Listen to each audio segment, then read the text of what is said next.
আকাশে ঘন কালো মেঘ, মাঝে মাঝে বিদ্যুতের ঝলক। হয়তো বৃষ্টি নামবে আর কিছুক্ষণের মধ্যে। স্টেশনের বাইরে দোকানে কিছু খাবার খেয়ে ঢুকে পড়লাম স্টেশনে।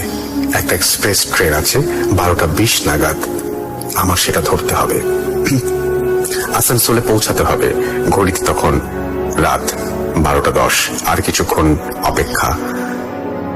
হঠাৎ প্রচন্ড বৃষ্টি শুরু হলো, তার সাথে বিদ্যুতের চমক আর কান ফাটানো শব্দ রাতের অন্ধকারকে আরো ভয়ঙ্কর করে তুলল।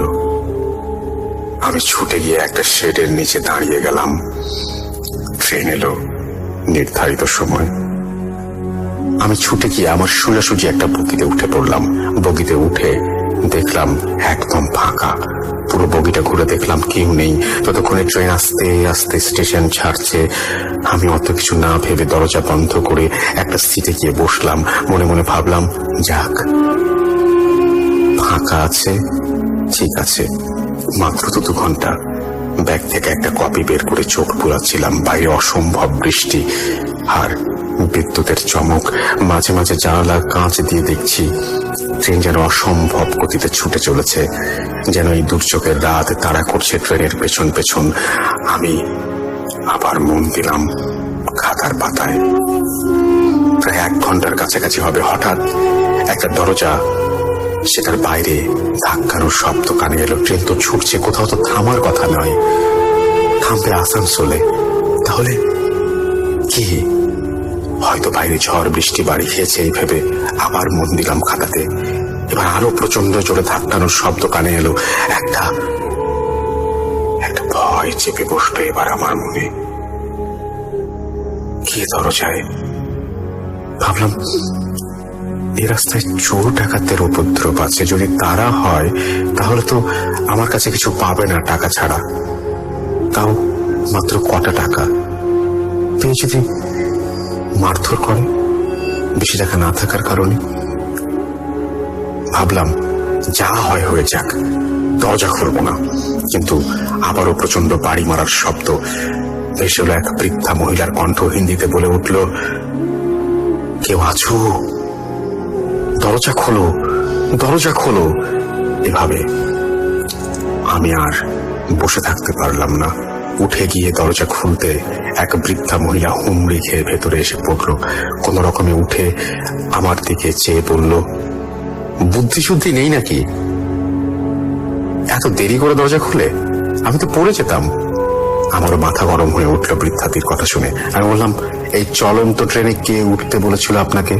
বৃদ্ধাটি দাঁত খিঁচিয়ে আমায় বলল, একটুখানি ছেলে আমায় জ্ঞান দিচ্ছে। এই বলে বগির অন্ধকারে মিলিয়ে গেল। বৃদ্ধাটির পরনে একটা অপরিষ্কার শাড়ি আর গায়ে একটা অপরিষ্কার কালো চাদর। আমি দরজা বন্ধ করে এসে বসলাম আমার সিটে। ভাবছিলাম, খামোখা উপকার করতে গিয়ে কতগুলো কথা শুনতে হলো। যাই হোক, আবার আমি খাতাতে মন দিলাম। কিছুক্ষণ পর খাতার পাতা থেকে চোখ তুলতে দেখি আমার সোজাসুজি বৃদ্ধা মহিলাটি বসে হাসছে। আমার বুকের ভেতরে ছ্যাঁত করে উঠল। জিজ্ঞাসা করে উঠল, কোথা থেকে ট্রেনে উঠেছি, কোথায় নামবো। এতদূর সব ঠিক ছিল। এবার সে প্রশ্ন করলো, আমি খাতাতে কি পড়ছি। আচ্ছা, আমি ওনাকে কি জবাব দেব? আমার কিছু বলার আগেই উনি আমার খাতাতে লাইন বাই লাইন বলে চলল ঝড়ের গতিতে, তাও আবার একেবারে ইংরেজিতে। আমার মনে হলো আমার বুকের স্পন্দন, হৃদস্পন্দন কানে এলো। আমি কি বলবো বুঝতে পারছিলাম না। এবার উনি আমাকে বলল, একটা গল্প শুনবি বলে নিজে শুরু করে দিল। এমন এক ঝড়ে জল রাতে এক চলন্ত ট্রেনে এক বুড়িয়া উঠে পড়ে। দরজা ধরে থমকে উঠেছিল, কেউ খোলেনি। সেদিন দরজা না খোলায় কিছু দূর গিয়ে বুড়ি ট্রেন লাইনে পড়ে যায়। তার 2 হাত কেটে যায়। কিছুক্ষণ পরে মরে যায় ট্রেন লাইনের মাঝেই। কথা না শেষ করতেই কোথা থেকে এক দমকা হাওয়া এসে খুলে দিল বৃদ্ধাটির গায়ের চাদর। স্পষ্ট দেখলাম বৃদ্ধাটির 2টি হাত নেই। এবার আমার মাথা কেমন যেন ঘুরে উঠল। অন্ধকারে এসব কি দেখছি?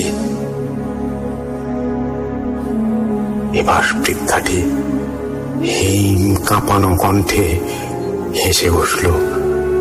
চোখ খুলতে আমি এরপরে কি হয়েছে জানি না। চোখ খুলে দেখি আমি আসানসোল স্টেশন মাস্টারের রুমে 2-3 জন আরপিএফ এর সামনে দাঁড়িয়ে। স্টেশন মাস্টার এগিয়ে এসে বলল, কেন আমি ওই বগিতে উঠে পড়েছি। দরজার বাইরে বড় বড় করে লেখা আছে রেস্ট্রিক্টেড কম্পার্টমেন্ট।